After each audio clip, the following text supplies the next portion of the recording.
That kid. She's just like Nachka.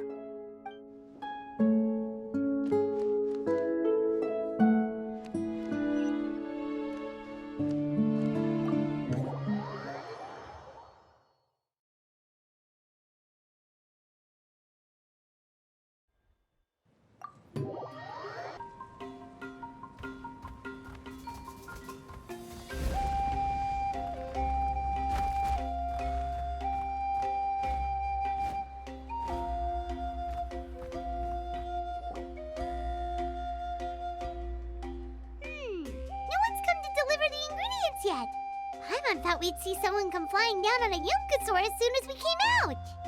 A messenger from the Scions of the Canopy wouldn't be flying here. They usually come climbing down the cliffs nearby. No need to look. There isn't anyone on the cliffs.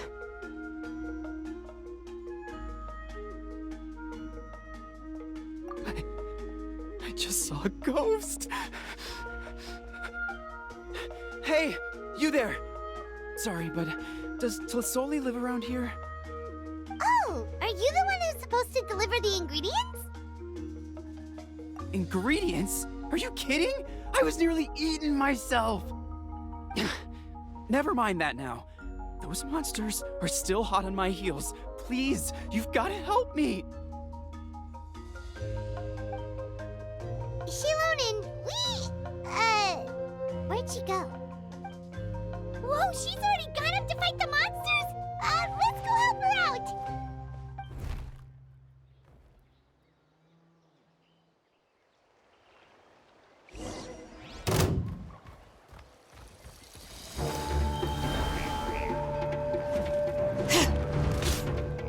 Bring it!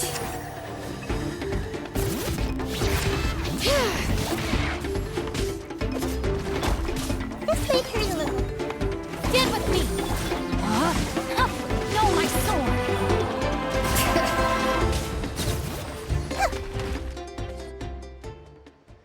Alright, that should be it for the monsters. Yeah, it was easier than I thought. Oh, it also seems we're in good luck. The goods weren't damaged either. Strange, we didn't see any monsters on the way here. Yeah, right. I use this road to deliver goods all the time, and I've never been attacked like this before. It's the main road in and out of the tribe, so people often come here to clear out any monsters. This area is usually very safe. I don't know what happened, but it seems like all the monsters around here have gone berserk. Even the docile Tapetlosaurs are in a frenzy. Tlisoli doesn't even forge ancient names anymore, so why can't she just move back to the tribe? If she comes back, Nachka will even be able to find some playmates. She's so young and hasn't even... Nachka's playmates.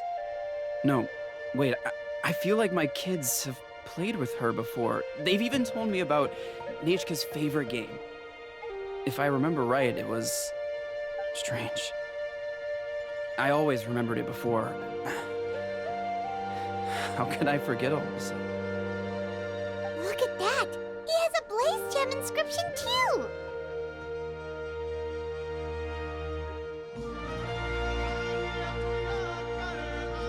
You should go back to the tribe. It seems like you had quite the scare today. We'll take the ingredients back for you. I'll carry these bags, and you two can carry the rest. If you say so. Thank you so much. I guess today's just a really bad day for me to go outside. That's so weird. Why is everyone we run into today having trouble remembering stuff? Paimon's not sure how to say it, but she's got a strange feeling about this. Like it's all somehow related. Once you live long enough, you'll eventually start experiencing strange days like this. Let's bring the ingredients back. Otherwise, we won't have anything to eat tonight.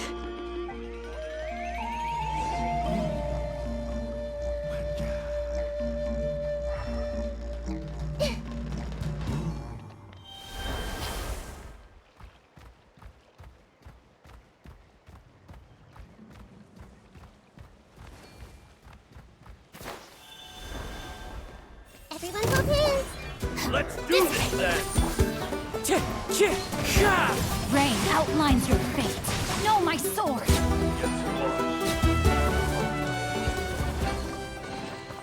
I wonder who this gift could be from.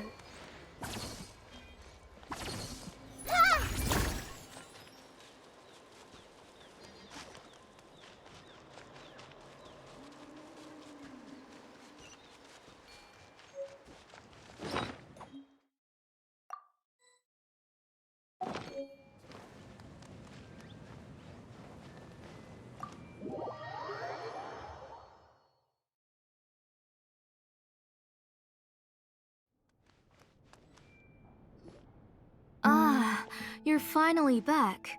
What took you so long? I was starting to worry.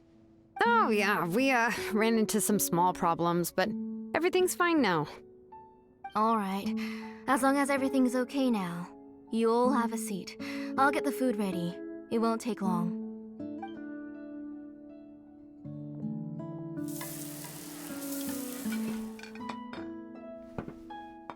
Whoa, there's so much tasty food! You're amazing, Tlisoli!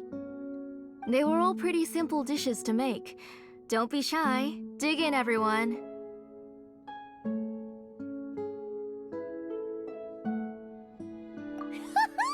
Paimon will help herself. Paimon will have some of this, and this. Oh, and this! Ooh, yeah. Can I get another serving, please? You're done already? Do you even chew when you're eating? Of course! Didn't I say that I chew up the fish bones? I'll have just one more fish and leave the rest for Nechka. It's okay. Just go ahead and eat all you'd like. Nechka can't eat these dishes anyway.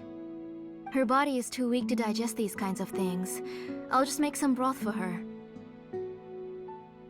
Oh no, but Paimon thought she'd already recovered from her illness. Injuries caused by the Abyss cannot be undone. The doctor said the fact that she's stable is already quite a miracle. But it's okay.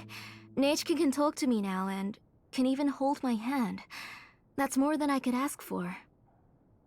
Even if she will never again know that I am her mother. What do you mean? The doctor said the Abyss has had an irreversible effect on Nechka's soul. She's lost all her memories from before she was injured. The doctor also said this sort of memory loss isn't like simply forgetting something. Rather, she can no longer remember anything from before that fateful day. Huh? But how does that happen? You know about the woven scrolls that the Masters of the Nightwind use to record things, right? Well, generally speaking, forgetting things is like when the woven scrolls would gradually start to fade. As long as you repaint and weave the threads again, the faded memories will come back to life. But the case of Nechka's memory loss is as if her woven scroll had been cut in two, and the portion of the past was burnt to ashes. The books she loved to read, the flowers she took joy to grow, and the time she spent in this house were all cut off by the Abyss, and can never be retrieved again. As one example of that, Nechka now only sees me as a strange, unfamiliar auntie who claims to be her mother. She's a good kid, and doesn't want to upset this lady who's been taking care of her so much, so she still calls me Mom. But I've always had a feeling that she's constantly wondering about things like, where is her real mother? Why is she stuck here in this house? Was she abandoned? Nechka really has no idea that her real mother is right in front of her, and has never left. So you plan on recreating Nechka's woven scroll all by yourself? What do you mean? Or should I say, you've already started reweaving that scroll long ago. The delivery guys. I saw it hanging from his waist, so I asked to borrow it from him. Don't worry, I'll return the inscription to him once we've figured everything out. These things aren't cheap, after all. When did you know? Yeah, I noticed it back when Blaze Gem inscriptions suddenly became popular among the tribe. It was then that I also noticed that everyone wearing Blaze Gem inscriptions had varying degrees of memory loss. Traveler, you've picked up on it too, haven't you? Accessories made using ancient names forging techniques. For what's only supposed to be a pretty souvenir, this inscription contains a phlogiston engraving with a truly overkill level of complexity. The shapes and patterns of these engravings are also identical to that of an ancient name. By making just a few slight adjustments to the layout and connections of the main pattern, you can pretty much qualify this Blaze Gem inscription as a bona fide ancient name. And yet, you've never told anyone about these engravings in the Blaze Gem inscriptions that can be activated at any time. Am I right, Auntie? I knew you were a sharp one, Shilonin. That's right. I have a way to cure Nechka and restore all her memories. It's actually quite simple. I want to forge an ancient name for Nechka that contains all of her past memories.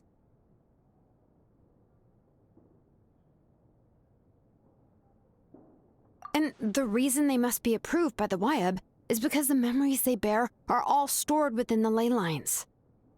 Extracting those memories from the ley lines requires the Wyab's assistance. But your plan wouldn't need you to do any of that, right, Auntie? Your Blaze Gem inscriptions will help you complete that part of your plan in the ley line's place. You will use the inscriptions to form a massive memory bank for Nechka.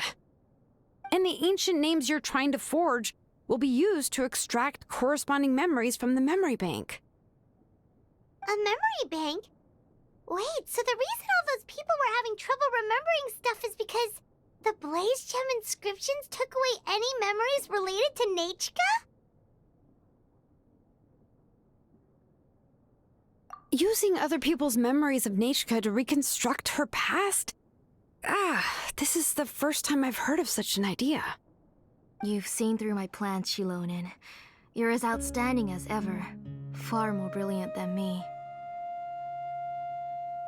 I intend to use this method to collate all the memories related to Nechka and allow her to regain her past again.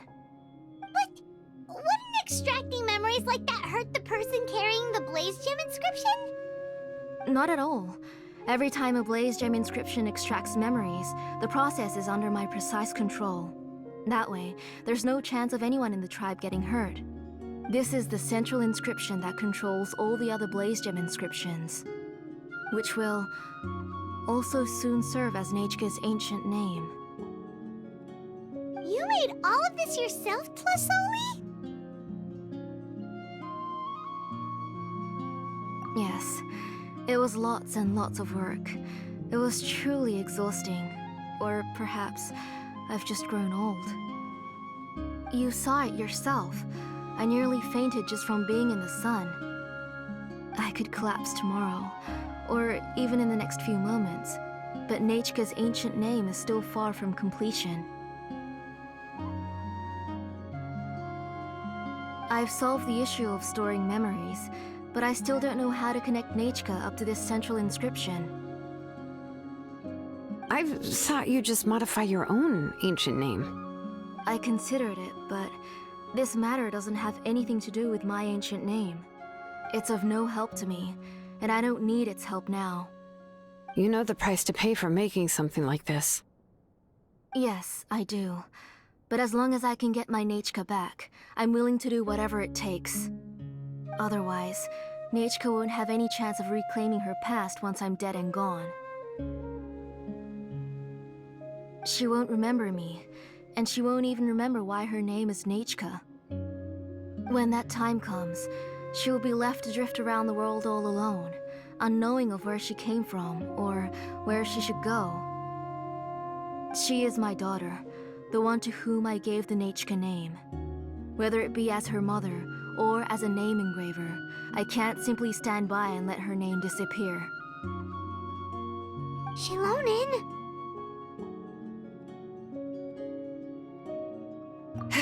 I'll take the central inscription with me. I'm going to completely disassemble it to confirm its components and uses, and I won't make any promises until I've checked everything. Say goodnight to Nechka for me, Auntie. Oh, wait. I've also finished the inscriptions for the Traveler in Paimon. Let me fetch them for you.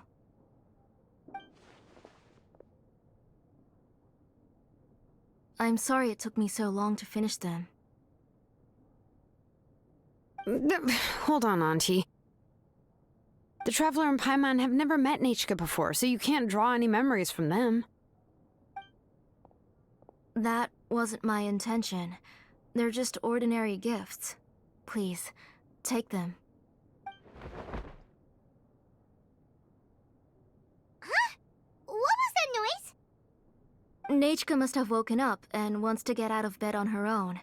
Sorry, I'll go check on her first. Nechka, don't try to get out of bed. Just tell Mom if you need anything.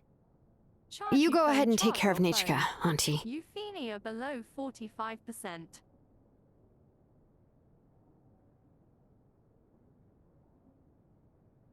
Let's go, Traveler and Paimon. There are a few things I want to tell you.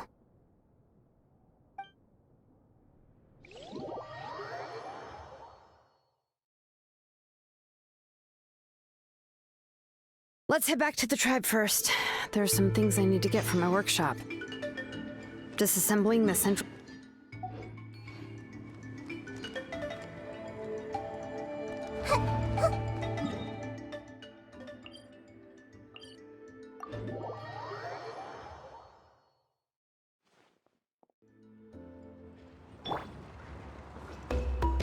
One with nature.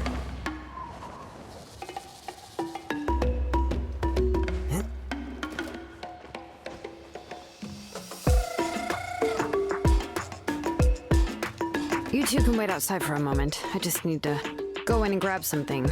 The workshop is a little messy, so unfortunately, I won't be able to show you around.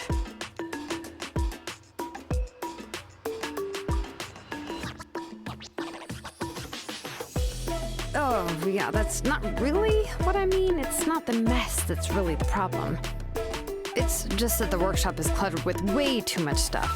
Books, files, and even ancient texts I got from the Masters of the Nightwind. Everything's piled up to the ceiling. You probably won't know where to step once you're inside. Kachina suffered quite an unfortunate series of events the last time she went inside. Well, I suppose it was my fault for being so focused on searching for information at the time that I forgot to lock the door. After entering the workshop, she was shocked to find herself face to face with a massive woven scroll from the Masters of the Nightwind, and then she turned around and knocked over a huge stack of forging blueprints. She tried to step out of the way, but tripped on a poster tube that was behind her, and then boom! The forging blueprints came crashing down right onto her head.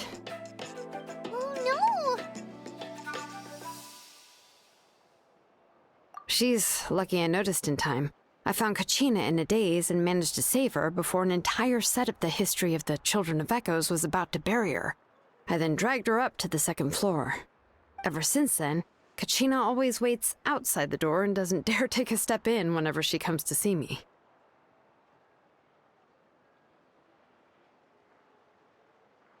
Yeah, you're an artisan and craftswoman after all. We thought there would be weapons and armor hanging all over the place. But it seems more like a library than a workshop.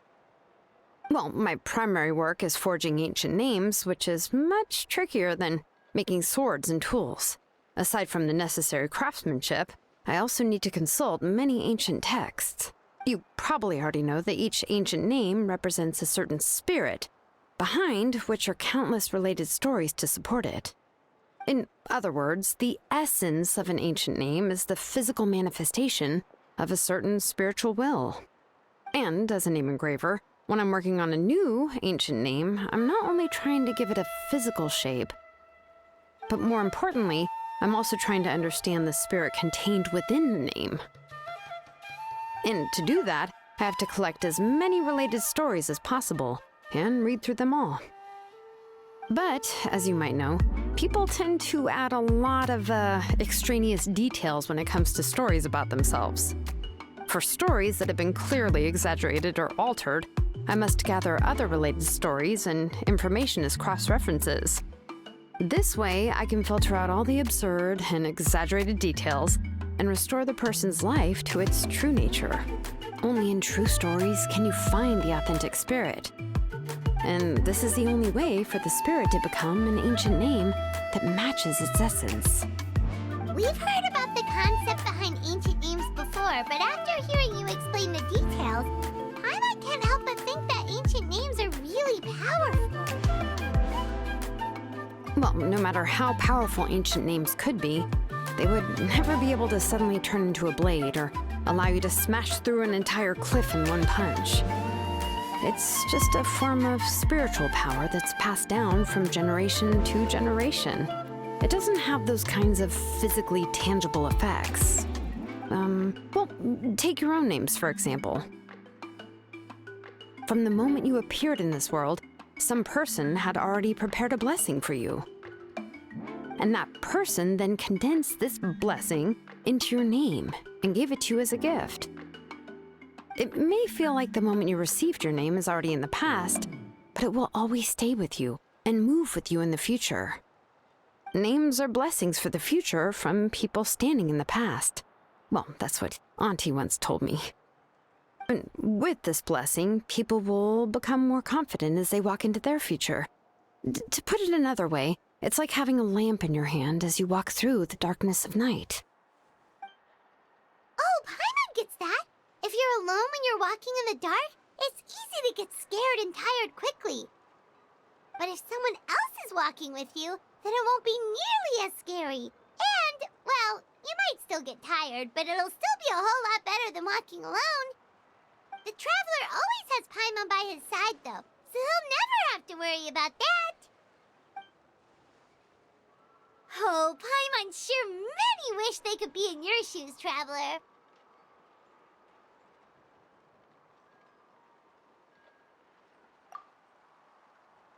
Always flying! Of course it gets tiring! But we're getting off topic. We can talk about that later.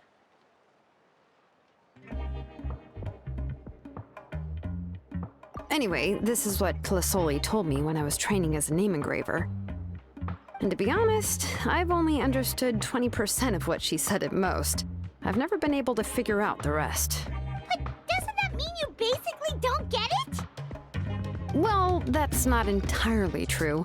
Auntie and I have at least come to a consensus on the most important thing. Ugh, you know what? I am sick of talking. We can talk about all of this later. Please, wait a moment while I grab my things.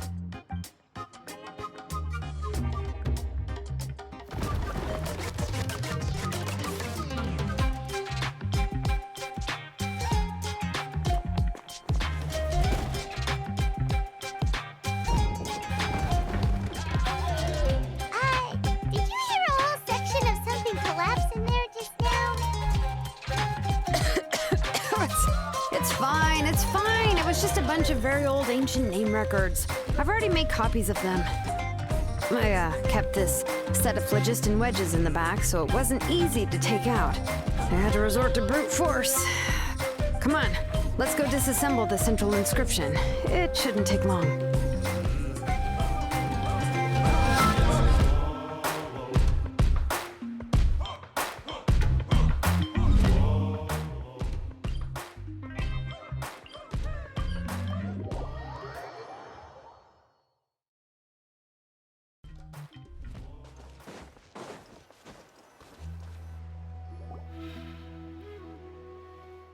Here we are. This is the place. This cliff is pretty high. What are we going to do here? Are we going to climb to the very top and then throw this inscription down the cliff?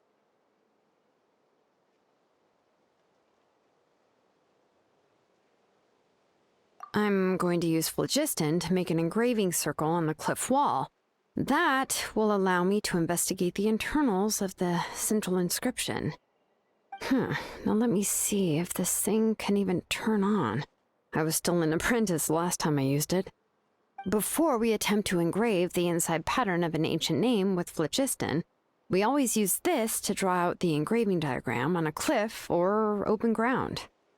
Only after we've confirmed that phlogiston can flow properly through the internal engravings, can we start formally working on the small internal engravings of the ancient name. If we want to dismantle the central inscription in a non-destructive manner, we'll have to use this thing. I really don't want to engrave such a large diagram with my bare hands. Oh, so you'll be able to see what it looks like on the inside without ruining Tlasoli's inscription? For the most part. If it were just an ordinary unfinished ancient name piece, I'd just take it apart and pour phlogiston into the internal engravings to see everything. But since it's a central inscription, it would be better not to destroy the blessing that Auntie has prepared for Nechka. So, Shilonen, does this central inscription fall under the 20% you understand about ancient names, or the other 80% you don't understand?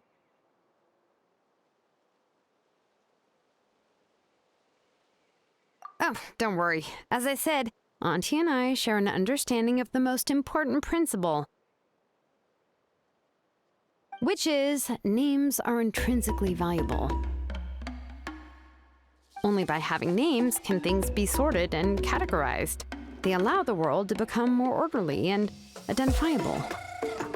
For example, when I order ore, I would usually say I need volcanic crystals of about 35% purity and no more than 3% of impurities.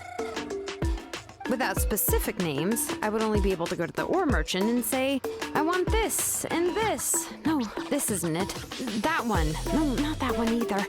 Yeah, you see what I mean? Names are a crucial part of how we standardize our workflow. Without names, the work would be impossible. Yes, because forging ancient names is first and foremost a technical job. There's no debating that. As for the question of why it's important, as long as it does not affect your ability to perform your work, you'll gradually understand it as you put the process into practice. After all, creating an ancient name is quite the complicated process. Well, let me break it down even further. We're not in the tribe right now anyway. Essentially, by forging ancient names, I'm assigning nicknames to the heroes in Natlan's history. Giving someone a name is a subjective expression. You just need to express your hopes and wishes for them. But giving someone a nickname is a much more objective expression. To come up with a fitting and accurate nickname requires much thought and observation. If ancient names or nicknames aren't descriptive enough, no one will remember them anyway. So the best I can do is gather all the information I could and try to come up with the most fitting nicknames possible. Even a minor mistake in the process could cause people to misunderstand the nickname. For a name engraver such as myself, such mistakes would be considered a major blunder. Paimon isn't trying to come up with a nickname for Shilonen. Besides, all of Paimon's nicknames have been very descriptive. Everyone can remember them. Phew. Now I'm curious. Why don't you, come up with one for me? Are you serious? Of course. This is also my line of work, you know. Go ahead. A nickname? Shilonen. Well, she uses phlogiston to forge weapons and make names for others.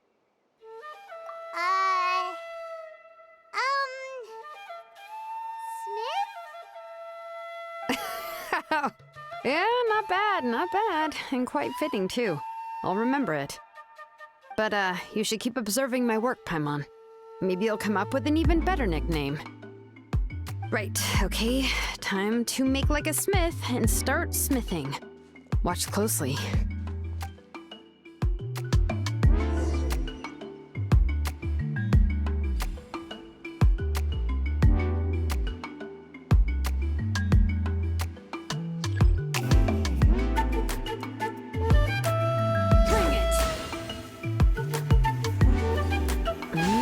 Adjust the inclination by 2 degrees. Stop.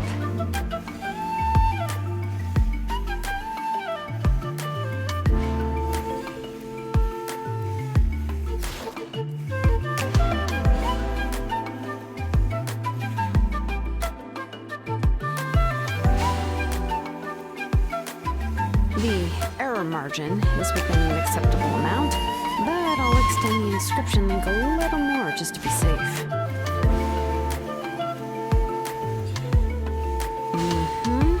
I'll leave some space here.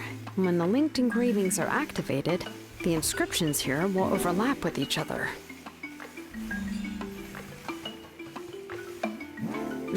There! That should complete the flow.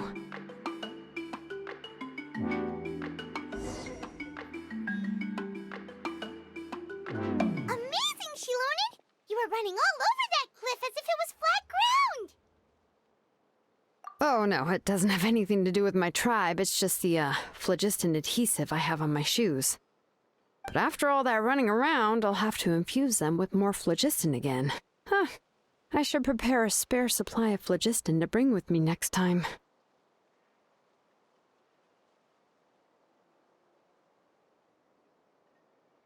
More or less, yeah. I usually have at least the key equipment on hand. I can show them to you when we next find the time, but let's get to work first. Let me see. Start with Anchor 1 and activate it with Density 3 phlogiston.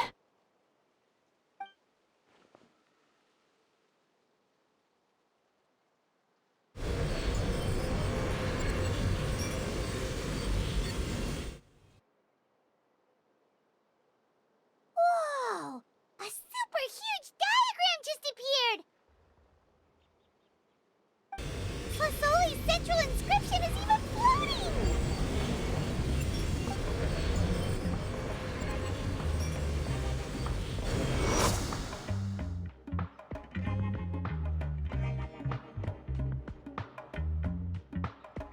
So are you done checking the inscription, Shilonen? How does it look? I didn't find any anomalies in the phlogiston engraving.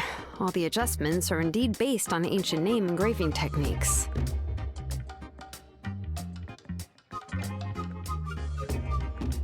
That means we can help Flasoli and Machka now, right? Yeah, well, probably, but I have good news and bad news. Oh, but I'm also just going to go ahead and share both, so it's not like you'll have a choice in the matter. Paimon will cover her ears after we do this. Well, even if you cover your ears, the issue will still continue to exist. But, before we get to that, I want to ask the Traveler a question. What are your thoughts on absorbing memories?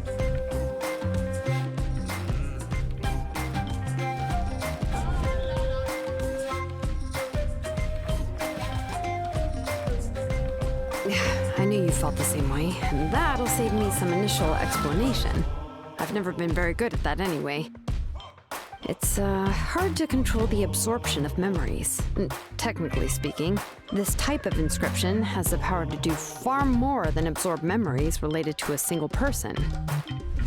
By herself, Auntie can't handle that level and scope of work, but if she has accomplices, it is completely possible for her to use this inscription to accomplish far bigger things. Accomplices? You make it sound like she's committing a crime! Well, here's the good news. Yes, this Blaze Gem inscription would be the perfect tool to commit crimes, but we haven't found any accomplices or signs that she intends to put it to such uses. From a purely objective standpoint, we can consider that possibility as yet to be confirmed for now. The bad news is, there's still an underlying problem with this Blaze Gem inscription that cannot be ignored. I believe I've mentioned this before. Ancient names operate with the help of the Wyab, granting them the power to read information kept in the ley lines. In this process, the Wyab actually function like relays, helping the ancient name bearer sense the information from within the ley lines. If you remove the Wyab from the process and don't use any tools, then finding a specific story is akin to trying to scoop up a specific grain of sand from a rushing river.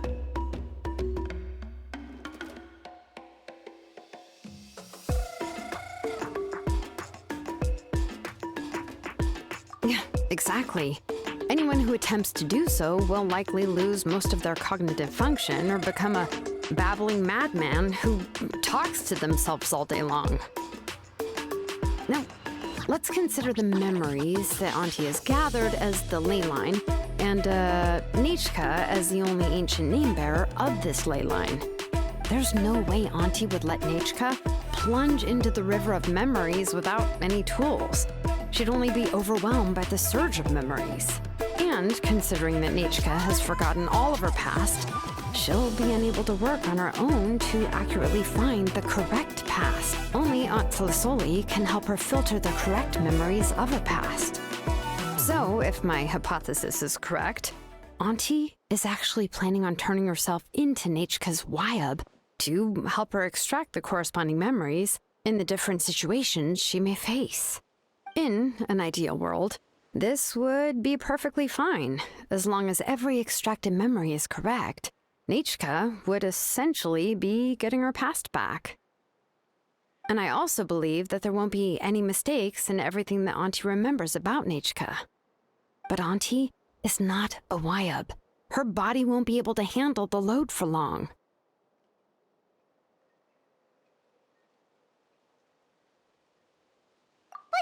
How can we solve this problem? No matter how we try, Tlisoli will...